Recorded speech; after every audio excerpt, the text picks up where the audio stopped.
South ఇండియాలోని అతి తక్కువ ధరలకి రత్నాలనందించే ఏకైక సంస్థ 6JVR. ప్రస్తుతం మనతో పాటు ఉన్నారు బీజేపీ నేత చికోటి ప్రవీణ్ గారు. ఒకసారి ఆయనతో మాట్లాడదాం. ఎందుకంటే నిన్న హెచ్సియులో ఆయన్ని కూడా అరెస్ట్ చేశారు. ఆ విషయంలో ఆయన ఏం చెప్తారు, అసలు అది ప్రభుత్వ భూమా లేకపోతే యూనివర్సిటీ భూమా, ఈ వివాదం ఎప్పటికీ సద్దుమణిగే అవకాశం ఉంటుంది అసలు? ఒకసారి ఆయనతో మాట్లాడదాం. నమస్తే అండి. నిన్న మీరు కూడా హెచ్సియుకి వెళ్ళినట్లున్నారు, మిమ్మల్ని కూడా అరెస్ట్ చేశారు పోలీసులు. ఎస్పెషల్లీ మీరు జంతు ప్రేమికుడుగా ఎంతసేపు వన్యప్రాణులకు ఇబ్బంది కలగకూడదనే యాంగిల్లోనే మాట్లాడుతున్నారా, లేకపోతే కేవలం ఆ భూమి కోసం మాట్లాడుతున్నారు? అంటే 400 ఎకరాల భూమి కూడా యూనివర్సిటీదే, అది యూనివర్సిటీకే చెందాలి అని మాట్లాడుతున్నారు. ఏంటి మీ స్టాండ్? ఏంటి? నాది ఫస్ట్ వన్యప్రాణుల గురించి అండి. ఎందుకంటే మనిషికి అహం ఎక్కిపోయి ఈ భూమి మొత్తం నాదే అనొక ధోరణిలా ప్రతి ఒక్క మనిషి బిహేవ్ చేస్తుండు. భూమిలో మనిషి ఒక భాగం మాత్రమే. కోట్ల జీవరాశులలో మనం కూడా ఒక జీవరాశే. సో ఇవాళ మనకు నోరుంది, తెలివి ఉంది అని వాటిని ఆధిపత్యం చూపిస్తే మరి ఏదో ఒక రోజు ప్రకృతి ఆగ్రహానికి గురవుతుంది. ప్రకృతి ఆగ్రహానికి గురైతే ఎవరు కూడా తట్టుకునే పరిస్థితి ఉండదు. వాళ్ళ మనకెంత రైట్ ఉందో జీవించే రైట్ జంతువులకి, పక్షులకి, పాములకి, చీమ నుంచి ఎలిఫెంట్ వరకు అంతే రైట్. కానీ వాళ్ళ జంతువులను చంపడం, వేటాడడం, అడవులను నరకడం, ఇవన్నీ చూస్తుంటే గ్లోబల్ వార్మింగ్ దిశగా ఆల్రెడీ ఉన్నాయి. మన దగ్గర ఇప్పుడు అడవి ఆల్మోస్ట్ హైదరాబాద్లో 50% గ్రీనరీ తగ్గిపోయింది. మీరు గతంలో ఒక 50 సంవత్సరాల నుంచి ఇప్పటి వరకు చూస్తే, మరి రేపు ఢిల్లీ లాంటి లెక్క అయిపోతాం మనం కూడా. మొత్తం కంప్లీట్ పొల్యూషన్ బారిన పడే ప్రమాదంలో ఉన్నాం. సో అక్కడ ఉండే జీవాలు, ముఖ్యంగా నెమళ్ళు, రకరకాల పాములు ఉన్నాయి యూనివర్సిటీలో, రకరకాల లిజర్డ్స్, రెప్టైల్స్, జింకలు, కుందేళ్ళు, నెమళ్ళు. మరి జాతీయ పక్షి నెమలికి కూడా గౌరవం లేదు. కానీ యాక్చువల్లీ మీరు అంటున్నట్లు అక్కడ ఏమీ కూడా అంత ఇబ్బందికర పరిస్థితులు లేవు. ఏవైతే జీవరాశులు ఉన్నాయో, వన్యప్రాణులు ఉన్నాయో, అవన్నీ కూడా పక్కకి చాలా పెద్దది కదండి. మనకు అక్కడ దాదాపు 2300 ఎకరాల చిల్లర ఉంది. సో ఈ 400 ఎకరాల్లో ఉన్నప్పుడు ఇప్పుడు ఎక్కడైతే యూనివర్సిటీలో బిల్డింగ్స్ కట్టారో ఇంతకుముందు, అక్కడ కూడా అంతకుముందు ఉన్నాయి కదా జీవరాశులు, వన్యప్రాణులు ఉన్నాయి కదా, అవన్నీ పక్కకి జరిగాయి. ఎట్లా జరుపుకుంటూ పోతే ఎక్కడికి పోతాయి? ఇవాళ రోడ్ పై ఇంకా వెళ్తాయి కదా పక్కకి అనేది. ఇంకా చాలా ల్యాండ్ ఉంది కదా అంటున్నారు వాళ్ళు. నేను అన్నది కాదు. అవును, దానికి సరిపోవాలి కదా. ఇవాళ నర్సాపూర్ ఫారెస్ట్ ఉందండి, అది కూడా కుంచుకుపోతుంది. మీరు ఒక్కసారి కారులో వెళ్ళండి నర్సాపూర్ ఫారెస్ట్ కి, రోడ్డుపై కోతులు ఆహారం లేకుండా అలమటిస్తుంది. అది ప్రతి చోట మనం చూస్తూనే ఉన్నాం. కోతులు వందల వేల సంఖ్యలో కోతులు వస్తాయి. మీరు జస్ట్ ఇట్లా కార్ ఆపితే చాలు, ఏం చేస్తున్నామో ఏం పెడుతున్నామో. శ్రీశైలం వెళ్ళే రోడ్ లో కూడా, శ్రీశైలం రోడ్ లో అదైతే అభయారణ్యం. ఇక్కడైతే చిన్న అడవి, రాను రాను స్ట్రింక్ చేస్తే అవి ఎటు పోతాయి, అయితే చచ్చిపోతాయి, లేకపోతే జనావాసాలకు వచ్చేస్తాయి. ఇవాళ అక్కడక్కడ చిరుత పుల్లు వస్తున్నాయి, సిటీలకు వస్తున్నాయి. అంటే వాటికి వాటి స్పేస్ మొత్తం మనమే తినేస్తున్నాం కదా. ఎక్కడి నుంచి వస్తాయి చిరుత పుల్లు? హైదరాబాద్లోకి రావాల్సిన పనే ఉంది. రాజనగర్ రీసెంట్గా వచ్చింది తెలుసుగా, రోడ్డు పై కూర్చుంది. అవునవునవును, ఒకదానికి యాక్సిడెంట్ అయ్యి చచ్చిపోయింది. మరి ఏంది పరిస్థితి? అచ్చా మీకు అంటారు అవి పక్కకు పోతాయని. మరి మీరు ఆడ వేలం వేయకుండా వేరే ప్రభుత్వ భూమిని వేలం వేయండి. మరి మీరెందుకు పక్క జరగరు? అవైతే బతకాలి కదండి. ఈడ మనకు కావాల్సింది బతకనికి కాదు కదా. ల్యాండ్ వేలం వేసిన బతకనికి కాదు కదా, అవిటికైతే బతికే కదా. గుళ్ళు ఉంటాయి, పక్షులు గుడ్లు పెట్టి ఉంటాయి. ఎన్ని రకాలుగా డ్యామేజ్ అండి ఎన్విరాన్మెంట్. ఇదే రేవంత్ రెడ్డి గారు గత బీఆర్ఎస్ ప్రభుత్వం అమ్ముతుంటే ప్రకృతిని నాశనం చేసినాడు, ఓడి బాగుపడలే, అది పెద్ద పెద్ద డైలాగులు కొట్టి వీడియో చూసిరా? జంతువులు అటవిల్లు నరకొద్దు, జంతువులకి జాగ్రత్త చూసుకోవాలని. మరి ఇవాళ ఎందుకు నువ్వు నీకొచ్చే వరకు ఎందుకు మరి మారిపోయింది? ఫస్ట్ ఆఫ్ ఆల్ ఇది అటవీ శాఖ భూమి కాదు కదా. అటవీ శాఖ కాదా పక్కన పెడితే, ఇవాళ కాలేజీ యూనివర్సిటీ భూమి అని ఒక వర్గం అంటుంది, ప్రభుత్వ భూమి అని వీళ్ళు అంటున్నారు. సరే కాలేజ్ యూనివర్సిటీదా ప్రభుత్వ భూమి పక్కన పెడితే, ఈ జంతువులని హింసించే రైట్ ఎవరు ఇచ్చినారండి? ఇవాళ ఎంతమంది మొత్తం సమాజం తీవ్రంగా వ్యతిరేకిస్తుంది కదా. ఆ విషయం అయితే మీరు ఒప్పుకుంటారు కదా. ఇవాళ సెలబ్రిటీస్ కూడా వీడియోస్ పెడుతున్నారు, ప్రతి ఒక్క సెలబ్రిటీ. ఇవాళ అందరు వ్యతిరేకిస్తుంటే నువ్వు అంత పట్టేందుకు? నీకు ప్రకృతి మీద ఎందుకు అంత కోపము? జీవాల మీద ఎందుకు అంత, మూగజీవాల మీద ఎందుకు అంత కోపం నీకు? వేరే దిక్కు సేల్ చేసుకోను, వేరే దిక్కు. అసలు ప్రభుత్వ భూమి కూడా ఎందుకు అమ్మాలండి? స్కీములు ఇయ్యలేక, మీ కాంట్రాక్టర్లకు డబ్బులు ఇయ్యలేక, మీ గవర్నమెంట్ రెవెన్యూ జనరేట్ చేసే శక్తి లేక ఇవాళ ప్రభుత్వ స్థలాలు అమ్ముతున్నారు, వేలం పట్టేస్తారు. ఇప్పుడు వాళ్ళు ఏమడుగుతున్నారంటే, నేను ఇంతకు ముందే కాంగ్రెస్ వాళ్ళది కూడా ఒక ఇంటర్వ్యూ చేస్తున్నాం మనం, అందులో వాళ్ళు చెప్తుంది ఏంటంటే, మీరు అన్న ఈ క్వశ్చన్ రైజ్ అయినప్పుడు ఎందుకు వేరే దగ్గర ఎక్కడైనా చేయొచ్చు? మరి ఇదే బీజేపీ ప్రభుత్వం దేశవ్యాప్తంగా అనేక వందల వేల ఎకరాలని అటవీ భూముల్ని నాశనం చేసుకుంటా పోతుంది. వాటిని చదును చేసుకుంటూ మామూలు భూముల్లాగా మార్చుకుంటూ పోతుంది. మరి దానికి ఏం ఆన్సర్ ఎవ్వరు ఎక్కడ చేస్తారు? ఏం చేయరండి.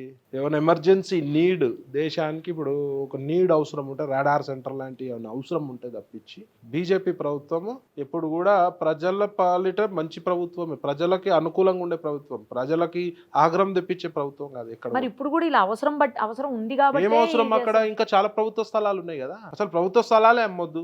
సరే మీకు దిక్కులేక అమ్ముతుర్రు, వేరే స్థలాలు చాలా ఉన్నాయి కదండి. ఇక్కడనే ఎందుకు పట్టుబట్టినారు? ఇంతమంది ఎన్విరాన్మెంటలిస్టులు యాంటీ అవుతున్నారు, యూనివర్సిటీ స్టూడెంట్స్ యాంటీ అవుతున్నారు. మరి ఇప్పుడే ఎందుకు గుర్తొచ్చింది? యూనివర్సిటీ స్టూడెంట్స్ యాంటీ అవుతున్నారంటే దానికి బీజేపీ లీడర్స్, బీఆర్ఎస్ లీడర్సే కారణం అని చెప్పేసి వాళ్ళు అంటున్నారు. అదే చెప్తున్నా కదా, ఏదో ఒకటి డిఫెండ్ చేసుకునే ప్రయత్నం చేసుడు తప్పితే మీరు ఒకటి చెప్పండి, ఈ జింకలని, నెమళ్ళని, పక్షులని, ఇతరత్ర పాములని హింసించి మీరు అక్కడే ఎందుకు అంత జిద్దుగా ఉన్నారు అంటున్నా.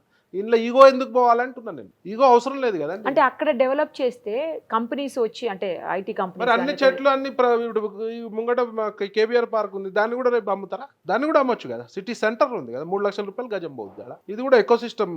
మనకు హైదరాబాద్ కి ఆక్సిజన్ చాలా ఇస్తుంది ఇక్కడ కేబీఆర్ పార్క్. అంటే మీకు రెవెన్యూ కావాలి అని చెప్పి ఎక్కడ పడితే అక్కడ మీరు కొట్టేసుకుంటా పోతారా? అంటే ప్రభుత్వ భూమి అయినప్పుడు ప్రభుత్వ అవసరాల కోసం లేదా ప్రజా అవసరాల కోసం అనేది తప్పేంటి? నేను అనేది ఆ స్థలం ఎందుకు అంటున్నా, లక్షల ఎకరాల ప్రభుత్వ భూములు ఉన్నాయి కదా నగరంలో, నగర సరౌండింగ్స్ లో. ఇంతకంటే వాల్యుబుల్ ల్యాండ్స్ ఉన్నాయి కదా. మీరు అక్కడే ఎందుకు జిద్దుపడుతున్నారా అని అడుగుతున్నారు. మీరు ఎవ్వరు అబ్జెక్షన్ లేకపోతే మీరు అమ్మండి. ఇప్పుడు ప్రజలకే మీరు ఏముంది స్కీమ్లు ఇవ్వనికే మీరు ఇచ్చిన హామీలు. ఇప్పుడు ఇట్లా ప్రభుత్వ స్థలాలు అమ్ముకుంటా, స్కీమ్లు ఇచ్చుకుంటా ఏదో ఒకటి చేస్తారు. దీంట్లో కూడా సగం ఏం చేస్తారు, కాంట్రాక్టర్లకి బిల్లులకి రిలీజ్ చేయడానికి డబ్బులు వాడతారు. అందులో కూడా వీళ్ళ పర్సెంటేజ్ ఉంటుంది. నేను ఏమంటున్నా అంటే, అమ్మేది ఉంటే వందల వేల లక్షల ఎకరాలు ప్రభుత్వ స్థలాలు ఉన్నాయి. ఈ ఒక్కటే ప్రకృతిని డ్యామేజ్ చేసే పని ఎందుకు? వేల లక్షల చెట్లు ఎందుకు కొట్టేయాలి? ఎక్కడికి వెళ్ళినా ఇప్పుడు అదే పరిస్థితి ఉంటుంది కదా. అక్కడైనా చెట్లు తీయాల్సిందే. చెట్లు ఇక్కడైతే మీకు జింకలు కనబడతాయి. ఎక్కడ అన్ని చోట్ల కనపడాయి కదా జింకలు. అక్కడ తాబేళ్ళు, రకరకాల తాబేళ్ళు ఉన్నాయి. నెమళ్ళు వందల సంఖ్యలో నెమళ్ళు, వేల సంఖ్యలో నెమళ్ళు ఉన్నాయి. అంతా హుటాహుటిన పోనీ అవిటి పునరావాసం అనేది చేయాలి కదా, గవర్నమెంట్ రెస్పాన్సిబిలిటీ. జింకలు ఉన్నాయి, జింకల పార్క్ ఉంది కదా, డియర్ పార్క్ ఉంది కదా వనస్థలిపురంలో, అక్కడ కూడా ఉంది. ఇక్కడ మన మోయినాబాద్ కూడా పెద్ద జింకలు, అది డియర్ కి సంబంధించి పార్క్. మరి అట్లీస్ట్ వాటి పునరావాసం అనేది చేయాలి కదా. అక్కడ ఉన్న ఏం యానిమల్స్ ఉన్నాయి, ఒక కమిటీ వేసి దాన్ని మొత్తం లిస్ట్ తీసి వాటికి ఎట్లా పునరావాసం మన బాధ్యత కాదండి చెప్పండి. అంటే కలిసే ఉన్నప్పుడు పునరావాసానికి అవే పక్కకు జరుగుతాయి. పరిస్థితి అట్లా లేదు మేడం. మీరు రాను ష్రింక్ అవుతూ పోతున్నాయి, వాటికి ఫుడ్ కూడా దొరకదు. రాను ష్రింక్ అవుతూ పోతుంటే వాటికి ఎక్కడి నుంచి ఫుడ్ వస్తుంది? రోడ్లపైకి వస్తాయి, యాక్సిడెంట్లు అవుతాయి, రోడ్ల మీద చచ్చిపోతాయి. ఫారెస్ట్ మొత్తం డిఫారెస్టేషన్ చేయాల్సిన అవసరం ఉంది. గ్లోబల్ వార్మింగ్ ఎట్లా అవుతుంది? ఇట్లనే చేసుకుంటూ పోతే ఒక 40-50 ఏళ్ళ తర్వాత మనం భూమి లోపల బతకాల్సిన పరిస్థితి. ఫ్యూచర్ అయితే మనం 20 ఏళ్ళు 30 ఏళ్ళు ఉంటాం. ఫ్యూచర్ కిడ్స్కి అయితే ఉండాలి కదా, ఆలోచించాలి కదా. చెరువులు ఆల్రెడీ హైదరాబాద్లో ఉన్న చెరువుల పరిస్థితి అందరికి తెలుసు. చెరువులు కుంచుకుపోయినాయి, ఉన్న చెరువులు మొత్తం మురుగు కాలువల కంటే అధ్వానమైనవి, పొల్యూట్ చేసుకుంటూ పోయినాయి. ఎన్విరాన్మెంట్ ఇంపార్టెంట్, దాని మీద ఎందుకు ఆలోచిస్తలేరు ఎవరు? సముద్ర మట్టం పెరుగుతూనే ఉన్నది. అవి తిరిగి మననే కొడతాయి. నిన్ను కొట్టకపోతే నీ ఫర్దర్ జనరేషన్ ని కొడతాయి. ఒక ఎర్త్క్వేక్ వస్తే తట్టుకోలేము, ఒక చిన్న సునామీ వస్తే తట్టుకోలేమండి. ఎందుకు ప్రకృతితో పెట్టుకుంటున్నారు? దీని గురించి ప్రశ్నించడానికి జంతువుల గురించి పోతే అరెస్ట్ చేసినారు, మాట్లాడే అవకాశం పర్వాలేదు. వీ హ్యావ్ టు ఫైట్ అండి. ఇట్లా అందరు ఉన్న రాష్ట్రంలో ఉన్న ఎన్విరాన్మెంటలిస్టులు, యానిమల్ లవర్స్ అందరూ కూడా ఒకసారి వాయిస్ ఇవ్వాలి. అట్లీస్ట్ ప్రప్రభుత్వానికి వినిపించాలి. ఇక్కడ రాజకీయం ఏం లేదు. మీరు వీడియోస్ చూడండి, జింకలు చూసిరా? మన జేసీబీలు వర్క్ నడుస్తుంటే ఎవరో డ్రోన్ వ్యూ పెట్టినారు, జింకలు భయానికి ఉరికిపోతుంది. మరి అవేడ బతకాలి. రేపు అక్కడ నుంచి ఇంకో పరిగెత్తిన వీడియోస్ ఉన్నాయి మేడం. కరెక్ట్ గా జేసీబీలు వర్క్ నడుస్తుంటే ఆ లైట్ లో కూడా జింకలు కనబడుతుంది. హైదరాబాద్ చుట్టూ సరౌండింగ్ చాలా ఉన్నాయి డియర్స్. మరి ప్రకృతిని పట్టించుకోకపోతే రేపు ప్రకృతి ఆగ్రహానికి గురైతే మాత్రం ఏం ఆగదు. ఎన్ని కన్స్ట్రక్షన్ ఏదైనా వేస్ట్. మన థాయిలాండ్ లో ఒక చిన్న భూకంపం వస్తే 7 పాయింట్ చేంజ్ వస్తే, మయన్మార్ లో వస్తే అత్తులకుతలమైన దేశం. మరి అందుకే కంపిస్తుంది. మరి ప్రకృతికి మనం రెస్పెక్ట్ ఇవ్వకపోతే భూమి కంపిస్తుంది, సునామీలు వస్తాయి, వరదలు వస్తాయి, వర్షాలు వచ్చే టైంలో రావు, రాని టైంలో వస్తాయి. ఇవాళ పిచ్చుకలు కనబడుతున్నాయా మీకు? మనం చిన్నప్పుడు చూస్తున్నాం పిచ్చుకలు కనబడుతున్నాయి. చీమలు కనబడుతున్నాయా? ఇంతకుముందు కనబడ్డట్టు కనబడుతున్నాయా? వానపాములు కనబడుతున్నాయా? వర్షం పడితే వాసన వస్తుందా? మట్టి వాసన వస్తుందా? కెమికల్ వాసన వస్తుంది. మనం తినేది కూడా కెమికలే. పాములు కనబడితే చంపేస్తారు, పెస్టిసైడ్స్ వాడతారు, అడ్డగోలు ఫర్టిలైజర్స్ వాడతారు. ఇవన్నీ మనకే ఎఫెక్ట్. ఇవన్నీ ఏదో పెద్ద మనం ఏదో సాయిల్ పాడు చేసి మనం బాగుపడేది ఏం లేదు. మనమే పాడవుతున్నాం. అందులో విషం వేస్తున్నాం, అది మనం తిన్నికే విషం వేస్తున్నాం. భూమిలో వేసే విషయం అంతా మనం తిన్నికే. ప్రతిదీ కల్తీయే. అవును. పాలు కూడా కల్తీ తయారు చేస్తాం. మనం కల్తీ చేస్తున్నాము, ప్రకృతిని కూడా కల్తీ చేస్తాం. ప్రకృతికి ఒక గొప్పతనం ఉంది, ఎక్కడ ఎంత డ్యామేజ్ అయినా రిపేర్ చేసుకోగలుగుతుంది ప్రకృతి. మంచి చేసుకోలేదు. ప్రకృతి కొన్ని వందల సంవత్సరాలు, వేల సంవత్సరాలు అంతా మొత్తం ప్రకృతి మొత్తం గ్లోబ్ అంతా రిపేర్ అవుతుంది. మనం రిపేర్ కాలేం కదా. మన భవిష్యత్ తరాల గురించి ఆలోచించి పని చెప్తారు. సో దీన్ని తీవ్రంగా ఖండిస్తున్నాం. ఇప్పటికైనా రేవంత్ రెడ్డి గారు మీకు విన్నపిస్తున్నా, దీనిపై పునరాలోచించుకోవాలి. పునరాలోచించి దాన్ని అక్కడ ఉన్న జీవుల్ని అక్కడ బతకనివ్వండి, లేదా ప్రాపర్గా పునరావాస కేంద్రం ఏర్పాటు చేయండి. వీటికి మా బాధ అంతా ఇది యాజ్ ఎన్విరాన్మెంటల్. అదే మీకు బాగా కనెక్టెడ్ అండి. మా ఇంట్లో కూడా అన్ని పక్షులు, ఎక్కడ చూసినా అవే ఉంటాయి మీ ఇంట్లో కూడా. వాటి వాయిస్ వింటేనే హ్యాపీగా అనిపిస్తుంది. మీ ఫామ్ హౌస్ లో అయితే అసలు చెప్పక్కర్లేదు. ఎన్ని ఉంటాయి? ఉండాలి మేడం, అవి ఉంటేనే. ఇవాళ టైగర్ పాపులేషన్ పోయింది.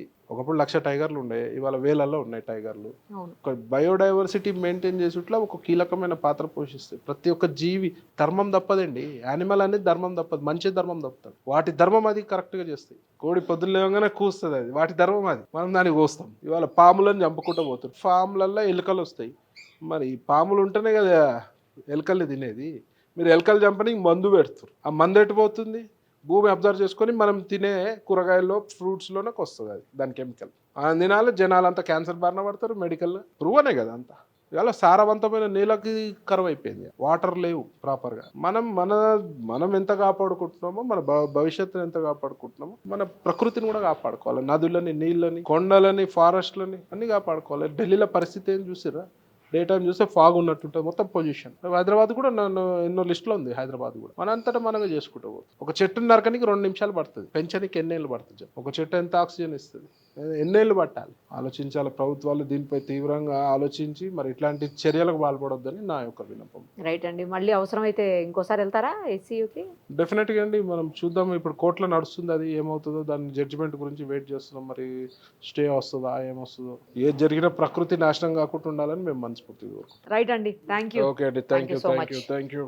సుమన్ టీవీలో మీ పర్సనల్ అండ్ బిజినెస్ ప్రమోషన్స్ కోసం కింది నెంబర్కి కాంటాక్ట్ చేయండి.